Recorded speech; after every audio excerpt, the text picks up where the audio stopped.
কৌশল number 2, narrative for opponent. Political propaganda পৃথিবীর প্রায় সকল দেশে নিজেদের জন্য একটা ন্যারেটিভ রেডি থাকে, প্রতিপক্ষের জন্য একটা ন্যারেটিভ রেডি থাকে। ধরেন যদি একটা এক্সাম্পল দিই তাহলে হতে পারে সেই ন্যারেটিভ জঙ্গি, দেশদ্রোহী, রাজাকার, পাকিস্তানি, ইন্ডিয়ার দালাল, শাহবাগী ইত্যাদি ইত্যাদি। এই উদাহরণগুলো মিলানোর জন্য আপনি যদি আমাদের পার্শ্ববর্তী দেশ ভারতের দিকেও তাকান, ভারতে যদি আপনি বিজেপির এগেনস্টে রাজনীতি করেন তাহলে আপনাকে দেশদ্রোহী বলা হবে। এবং আপনি যদি মুসলমান হন তাহলে তো আপনি তো দেশদ্রোহী, আপনি তো রাজাকারী, সাথে সাথে আপনাকে পাকিস্তানিও বলে দেয়া হবে। এবার আপনি একটু বাংলাদেশের দিকে আসেন, বাংলাদেশের স্পষ্ট ন্যারেটিভ কি?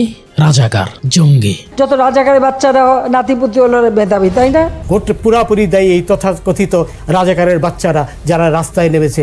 জঙ্গি নাটকের আড়ালে কত মানুষকে যে হত্যা করেছে তার ইয়ত্তা নাই, তার হিসাব নাই। অথচ যখন মিডিয়া এবং পুলিশ প্রশাসন মিলে যখন একটা জঙ্গি নাটক করত তখন আর বিশ্বাস করার আসলে উপায় থাকতো না যে সে আসলে জঙ্গি কিনা। এমন ভাবে নাটকটাকে পোর্ট্রেট করা হতো। এদেশে এক দলের ন্যারেটিভ আপনি পাকিস্তানের দালাল, আর আরেক দলের ন্যারেটিভ আপনি ভারতের দালাল। আদতে এই সকল ন্যারেটিভ বিল্ড করা হয় পলিটিক্যাল অপোনেন্ট দমন করতে।